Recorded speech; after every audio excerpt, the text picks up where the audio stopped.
Alright, I bought the Rekluse EXP 3.0. That's basically just the disc. It doesn't replace the basket or anything else. It's a lot cheaper. It uses your stock discs and basket and other components.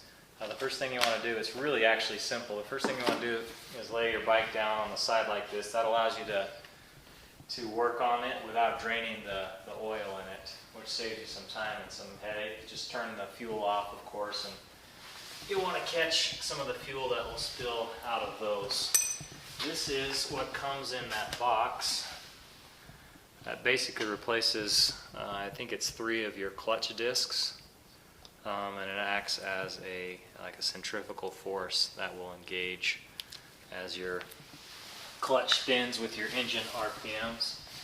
Inside the box were these different springs.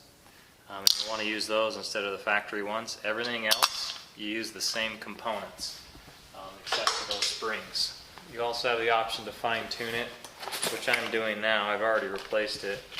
I wanted it on a lower engagement, so I took out the red ones, red springs, and I put in all the silver ones, which will engage the clutch quicker. And those are my factory stock springs that were in there.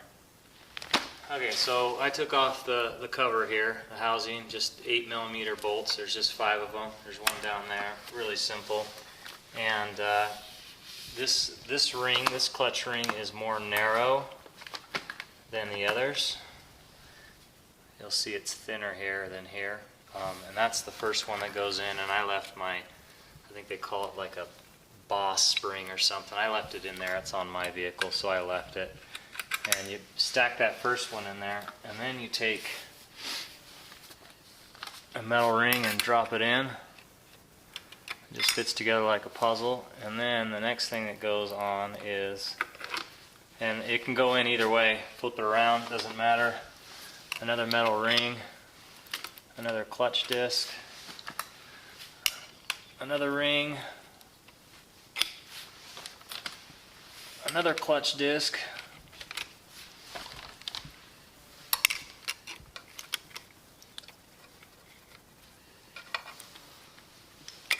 ring, disc, ring, and then top it off with a disc. In the box you get some pretty decent instructions here, and I was just making sure I had the configuration correct, and I did. You start with a thin disc, you end with a disc on top, as you see here. In between you have stacked the steel drives. And when you use your stock, when you just use the EXP version of this Rekluse, you don't use 3 discs or 2 plates. I took the ones that were a little bit overheated and burned out, and just used the ones that looked like they were in better shape. And at this point, you just want to make sure that you've got this throw out thing here. I don't even know what it's called. Make sure that's in there and seated properly. And then you start building it back together.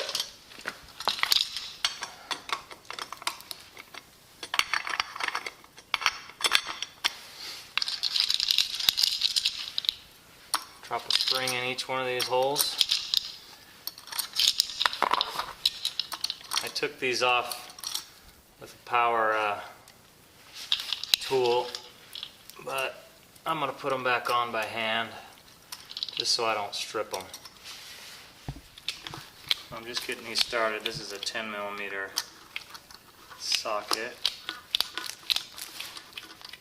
Just getting them started by hand. Once I know I've got them started and won't strip, I'll cheat a little bit with this.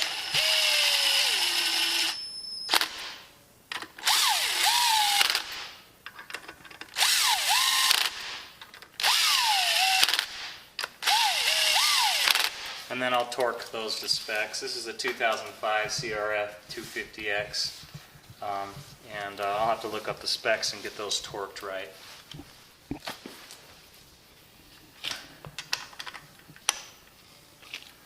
I forgot to put this in gear. And you go to torque these down, it just wants to spin. So you can pull on the brake and make sure you get those torqued down properly. Okay, after that, it's just a matter of putting this stock housing back on. Again, starting finger tight with these 8mm bolts so I don't strip anything out. Alright, I got those all tightened up. That's really all there is to it. It's actually a really quick process, and I've already ridden this. I rode it yesterday with this new Rekluse clutch, and it's just amazing. No stalls. It'll take off in any gear. It's almost like having an automatic, and a perfect clutch release every time you take off. Of course, you can override it, but I was impressed at this EXP working so well with just my stock clutch components. Hope you enjoy it. One thing I forgot to tell you, make sure you follow the instructions and adjust your clutch appropriately. You can burn it out. It's kind of an interesting system here, but it uses this rubber band to give tension on the clutch. This is after you've warmed it up for 2 or 3 minutes, and go through the instructions. But what will happen is a properly adjusted clutch, when you rev this up to 4,000 or 5,000 RPMs, this will actually move forward about 1/8 of an inch.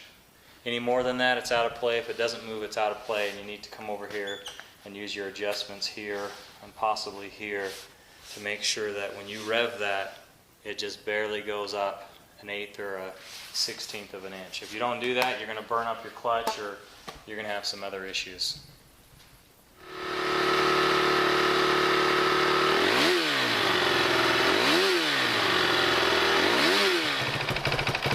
This is in first gear right now. As soon as I give it gas,